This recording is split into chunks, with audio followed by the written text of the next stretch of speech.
escreve sob a sua supervisão, como diz Frei Manuel de Senac, essa obra maior do Sr. Marquês, como diz Frei Manuel de Senac na correspondência, a dedução cronológica, como sabe, saída em 5 volumes ou em 3, consoante o formato.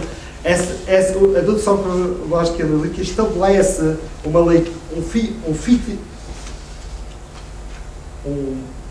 um esquema hermenêutico de interpretação da história.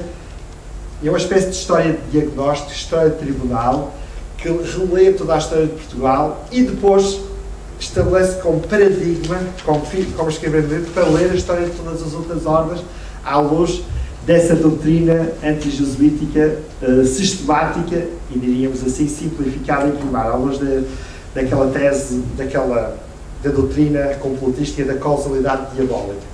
Tudo o que acontecia de mal no país, que acontecia, que levou o país à decadência total, à degeneração, no século XIX usa-se decadência, naquela época a degeneração total, foi precisamente a entrada e o poder e a hegemonia adquirida pelos jesuítas. E, portanto, basicamente, a dedução cronológica analítica é muito aqueles calhamaços. O esquema de leitura é simples. Até o momento em que os jesuítas entraram em Portugal vivia um tempo de prosperidade, as letras prosperavam, Portugal tinha prestígio a nível europeu, as colónias abundavam em riqueza, vivia-se em harmonia, em sossego, etc. Os jesuítas entraram nesses espaços, começaram a inaugurar uma idade de ferro, que fez esmorecer as letras, abateram as ciências, rarificaram as artes e a própria monarquia entrou numa decadência, numa subjugação ao poder e ao domínio extremo da Companhia de Jesus. Portanto, esta é a linha condutora e, portanto, não só estragou a monarquia, não só estragou a sociedade, não só estragou a universidade, os estragos.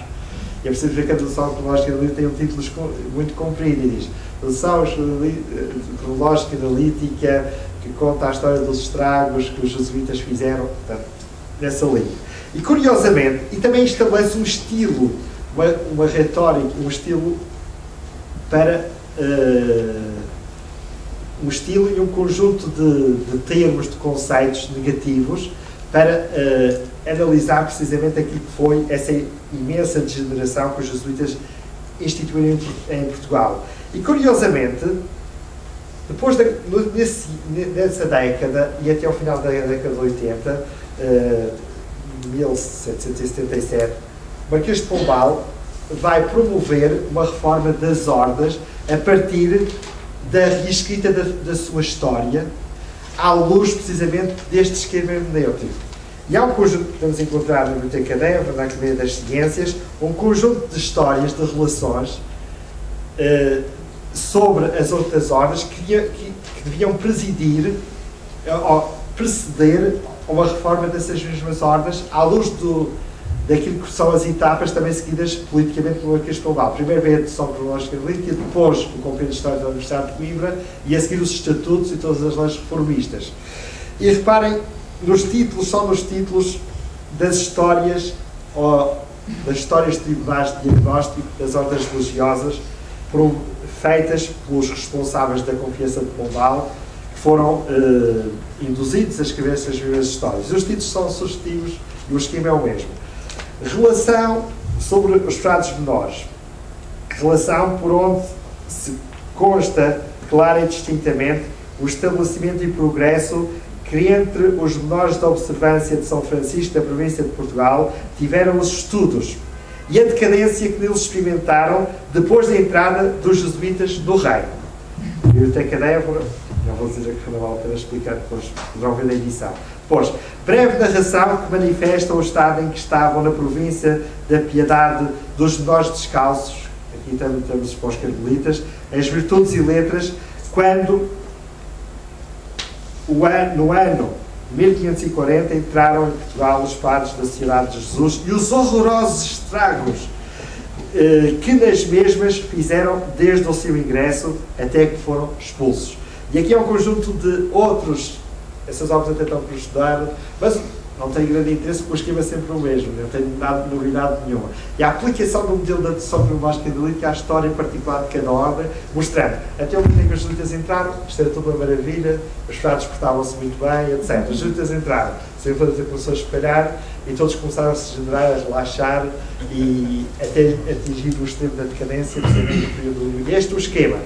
Precisamente para, depois no quadro da retórica pombalina, a dizer que, como Marquês de Pombal depois disse, nas observações secretíssimas ao rei do José e uma série de outros documentos, que a política pombalina corrigiu, curou esta degenerescência e iniciou a renovatio tempora, uma nova era. A utopia começou a ser concretizada pela limpeza dos estragos extremos feitos pela Timóteo de Jesus. Isto parece uma história assim muito simplificada, mas esta é a retórica pombalina. Professor, eu não queria, mas é só para mantermos o horário que está previsto.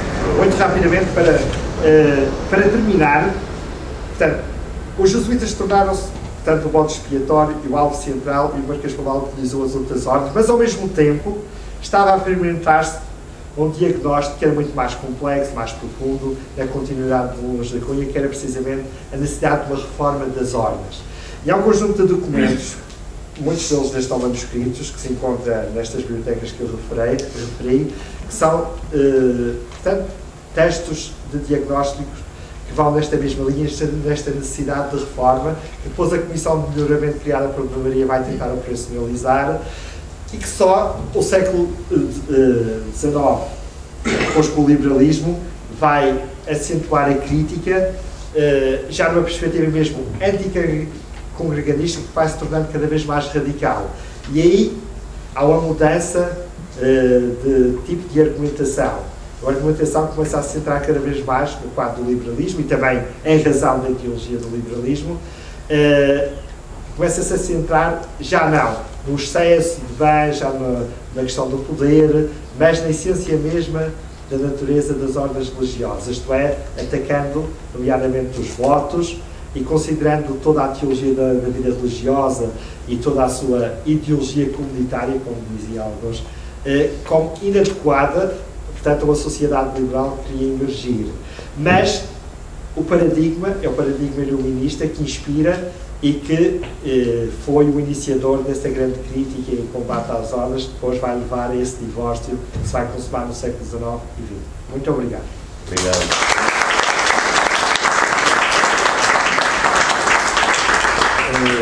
Caro Renato, que tempo é que é aconselhável para o debate? 5 minutos. 5 minutos, o que dará pouco. Bom, é evidente que abrimos o debate. Eu próprio gostaria de intervir no debate, não vai ser possível dado o tempo. Achei muito estimulante a sua perspectiva jesuítica do pombalismo. É uma perspectiva unilateral. Mas, e há razões, efetivamente, para contestar tudo o que disse. Mas, em todo caso, vamos abrir o debate. Se eu tiver um bocadinho de tempo, eu dou um tópico que, sob o meu ponto de vista, fundamental. Está aberto o debate? Eu só gostava, não sei se posso intervir, com certeza. Só gostava de dizer duas palavras muito breves. Ficou a ideia de que o verdadeiro método de estudar é um libelo anti-jesuítico e, por isso, todos os problemas associados ao verdadeiro método de estudar. A proibição do verdadeiro método de estudar recaiu porque a obra foi considerada pelo Tribunal da Inquisição e depois, em segunda instância, pelo Conselho Geral do Santo Ofício, como uma obra que dizia mal de tudo e de todos. Ninguém era culpado. E o fundamento é exatamente porque ele é um libelo famoso, o que no século XVIII estava tipificado na lei.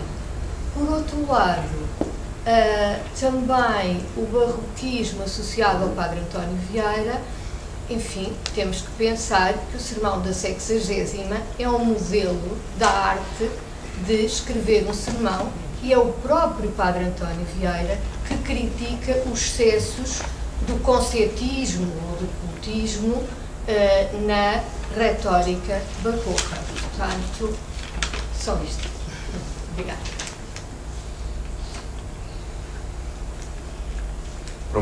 Procuro ser breve, está bem? Só queria colocar duas coisas ao professor. As minhas questões não são para a minha primeira intervenção, não é? Agora, para a primeira intervenção, tenho uma certa curiosidade sobre a atualidade, digamos, de algumas daquelas questões. Por exemplo, veio-me à mente, partindo do estudo que fez, o que é que diria do debate hoje sobre, por exemplo, quando se pretende digitalizar, se diz escanear ou escanear, etc. Quer dizer, que se há, digamos, algo a tirar, digamos, para debates ainda da atualidade, não é? Mas, para o autor, o professor Franco, o que eu gostava de lhe colocar são dois aspectos. Um é, quando falou na causalidade diabólica, embora referiu duas vezes, o que foi assim que pronunciou, e não estudei... A linha de Leon Poliakov é o título de um livro de Leon Poliakov. Sim. E é um conceito que ele desenvolve para aplicar ao antissemitismo, ao antijesuitismo e ao anticlericalismo em geral. Eu só lhe queria perguntar, em relação a essa primeira questão, se isso pode ser relacionado com o problema, digamos, do possibilismo, não é, jesuítico, o casuísmo, ao fim e ao cabo, a casuística, não é, que permite um oportunismo que pode dar, digamos, origem, digamos, a essa intervenção diabólica, não é, de ir aos interesses, aos desideratos que se põem. Portanto, era só essa relação que eu lhe pedia, não é, porque, nomeadamente, quando referiu a dedução cronológica, etc., e o outro de Coimbra, não é, portanto, essas coisas estão eventualmente. A segunda questão que lhe queria colocar tem a ver com uma extraordinária obra que, quer dizer, que acabo de começar a ler, não é? Do seu colega tese de doutoramento de Francisco Carrodeu, portanto, sobre o Marcos Preto, o arcebispo de Lacedemónia, não é? E que tem por título Arcebispo e Maçom. E em que esta problemática que o professor, quer dizer, aqui aborda, a das ordens religiosas, não é? No tempo do Pombal, no tempo do liberalismo, não é? Está bastante tratada, não é? Com documentação, etc. E o que eu encontro lá, logo, é isto. É que a aprovação por parte do Papa do pedido do D. José para a reforma das ordens, não é? E depois, digamos, o retomar disso, portanto, isto em 1756, e depois o retomar disso em 1760 e tal, não é? E depois com a Dona Maria também, teve por óbice o núncio cá. E posteriormente, quando foi do repristinar, digamos, essas decisões papais, o óbice, digamos, o entrado foi o cardeal da época, não é? Em Lisboa. Portanto, gostava que enquadrasse esse problema da reforma, não é? Com a relação de poder internamente cá, por parte de núncios e por parte, digamos, da Igreja. Eu termino mesmo. E só por um aspecto que é este. É que uma das soluções para essa reforma passava por os próprios bispos aceitarem pôr na sua disciplina como seculares, digamos, alguns dos regulares, não é? E a conversão de alguns conventos em liceus, por exemplo, etc. Era só esse problema das relações de poder dentro da própria Igreja. Se me permitem, eu próprio, mas será telegraficamente, eu depois gostaria de falar, obviamente, com o professor José Eduardo Franco, porque isto não pode andar em volta da má vontade de Pombal e dos meios que ele utilizou para expulsar os jesuítas. Eu muito telegraficamente, dirigir-lhe o seguinte: é preciso ver que uma acusação grave e não fundada, pode-se dizer que é uma inventona. Uma acusação grave que é feita aos jesuítas é a acusação de que eles são monarcómacos. Ora bem, mas isso significa o seguinte, monarcómacos.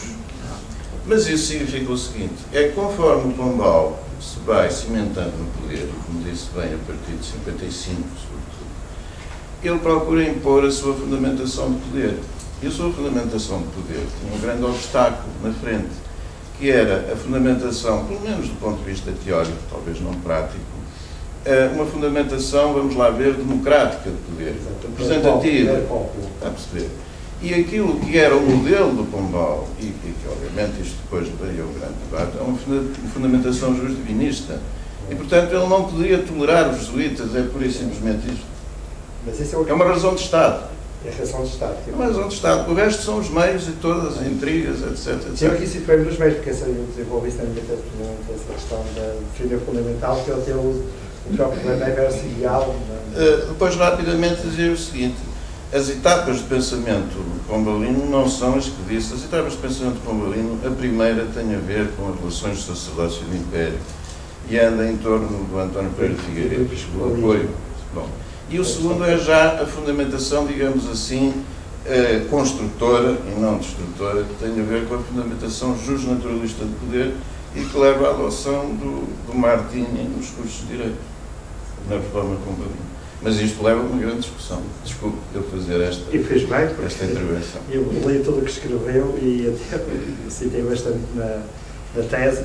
Parte todo esse lado emotivo isto é a parte e psicológico, mas obviamente que eu compreendo que a Companhia de Jesus tenha que se defender. Historicamente.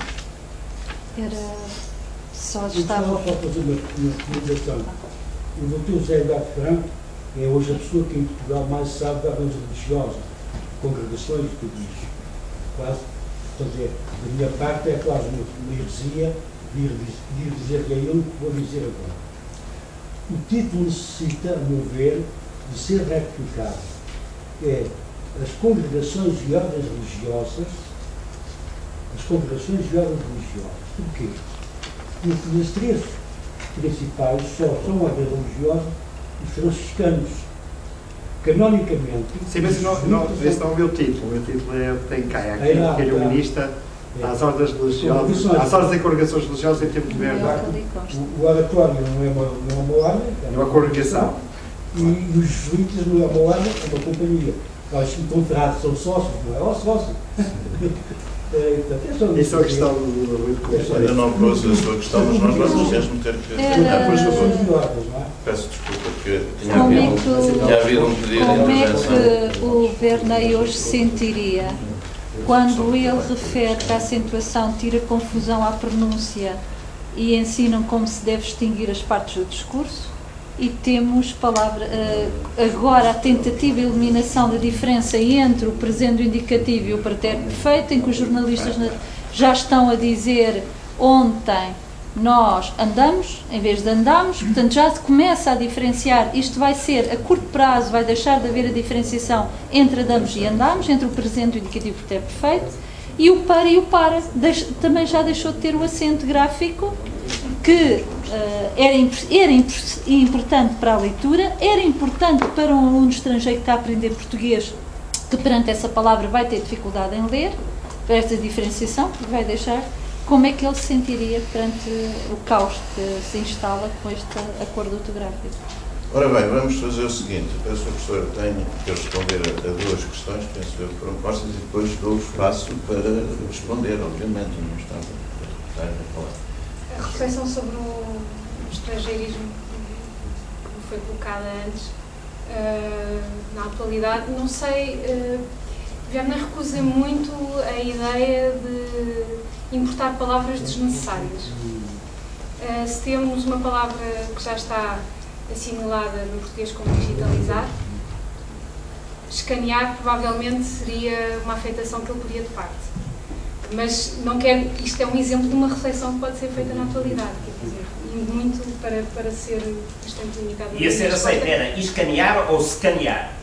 E depois dá. Escanear, não sei, pela pronúncia que temos, eu acho que teria de ser escanear. Mas isto, quer dizer... Os brasileiros dizem escanear. Escanear, o S, a manutenção no início, escanear, não me parece que seja muito natural, mas sem fazer qualquer estudo, só respondendo assim. Relativamente às questões de ambiguidade, Verney responde isso com contextualização, com a forma como se me diz ontem, eu ontem não é presente. Portanto, em contexto eu consigo distinguir que estamos a falar do passado e não do presente. E mesmo relativamente a para e para, isto sem fazer nenhum tipo de juízo de valor relativamente ao novo acordo. Porque a minha opinião, Verney abre e contribui grandemente para o acordo que temos hoje. Na teoria dele, que devemos aproximar a ortografia da fonte. Não no contacto e no compacto. No compacto e no compacto foi mais para nos rirmos um bocadinho. Mas não me parece que o para e o para seja, até porque tem diferentes funções sintáticas, não me parece que sejam, eu não digo eu vou para a praia, quer dizer, o verbo para é um verbo, Não há ambiguidade. Não me parece que haja ambiguidade entre para e para quando é lido. Penso eu. Um tem uma função preposicional e outro tem uma função verbal. Mas a nível da leitura são Mas diferentes. a leitura, não, está a confundir, como estava a dizer, o sem acordo fazer qualquer tipo foi de juízo de tendência valor para ser relativamente ao resto. fonético, não é? Foi uma aproximação Mas a mais leitura é fonética. interpretativa. Está-me a colocar quase uma questão estética da mancha gráfica de um texto. Eu, se for ler, não consigo conceber um contexto em que vá confundir um com o outro. Isso existe, peço desculpa. Existem vários casos na imprensa, em títulos, em que fica-se a notícia para. Mas existem. Portanto, mas que serão assim tão ambíguos na leitura que eu não posso interpretar que não seja a preposição e o verbo? De qualquer forma, o acento é importante, é útil, e quem diz esse exemplo do novo acordo diz muitos outros. Mas eu, como eu estava a dizer, eu acho que a resposta de verbo nem seria com o contexto. A pertinência do acento ou não, na minha opinião, já é diferente. Com certeza. Mas eu penso que ele resolve isso. Na expressão alto e para o bairro. Eu peço desculpa, eu acho a discussão Alto, como é que é? interessantíssima, mas vamos, porque é uma questão, aliás, que Alto nos e para o bairro é interessa verdade. no imediato, Alto e mas para o bairro. se pudessem conversar sobre o assunto depois, não levem a mal que eu esteja a tentar controlar o tempo, mas é a minha função. E em termos ainda estou a tentar ver daquilo que ele defende e daquilo que apresentei e que li sobre aquilo que ele defende na ortografia portuguesa, penso que ele responderia assim, mas nem ele é coerente. Atenção. Não é? Portanto... Muito obrigado pela sua compreensão. Professor José Eduardo França. Começo pela pessoa que tinha... Nós damos muito bem. Doutor Pedro Gomes, agradeço a sua pergunta de precisão e então eu aproveitava para precisar algumas coisas. Portanto, o título da minha ajuda que sai no programa não é o que corresponde à nossa comunicação. A minha comunicação veio a crítica e humanista às ordens e congregações não temos de ver bem. Quanto ao que disse da Companhia de Jesus, permita que lhe diga o seguinte.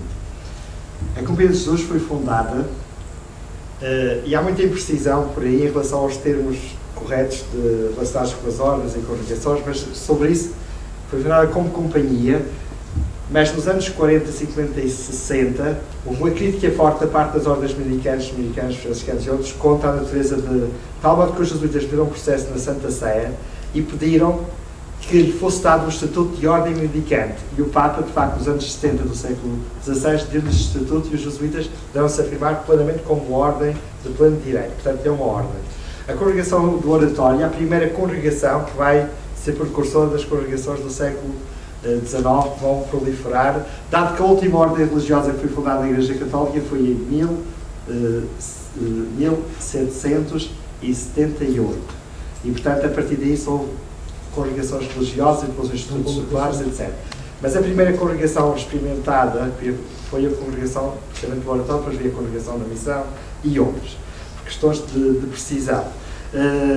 Quanto àquilo que disse sobre a Sermão da 60ª, e é verdade, claro, mas isto era um libelo e ele queria simplificar as coisas, e claro que não tem sentido, portanto, a crítica que ele faz a António Vieira, aliás, como depois.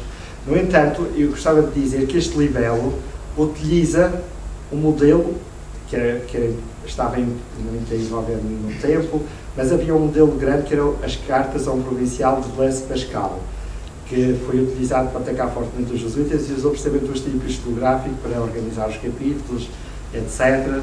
E que Vernet depois também usa, como muitos outros usaram, etc.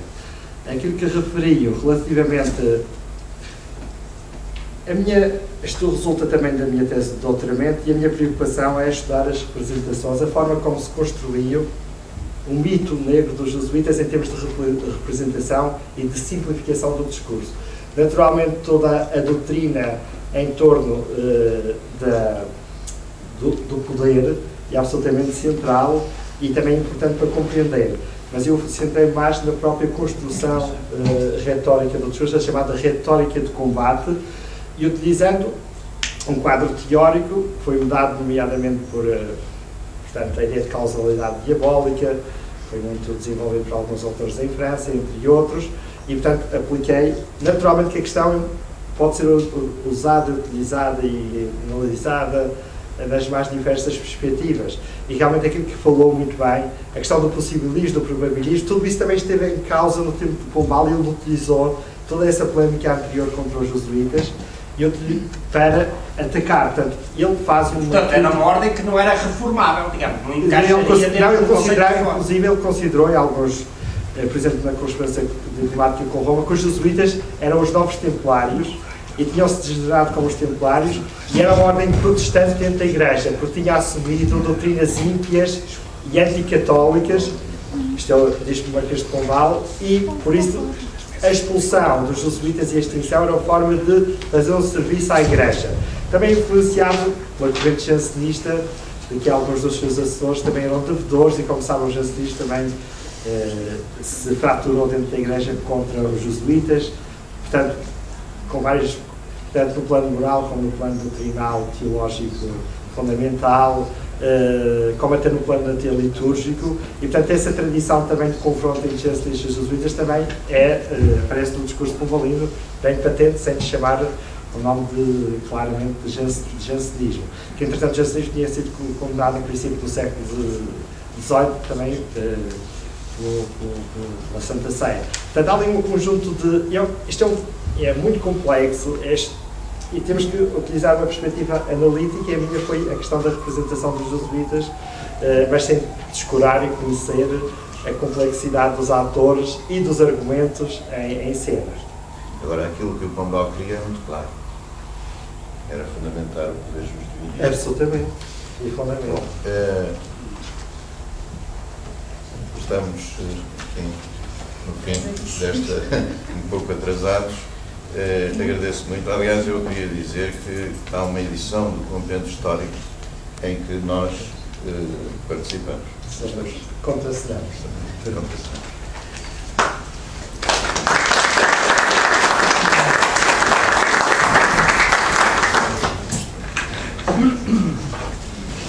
Parece que fico aqui, eu sei, bastante, escrevo uma opinião.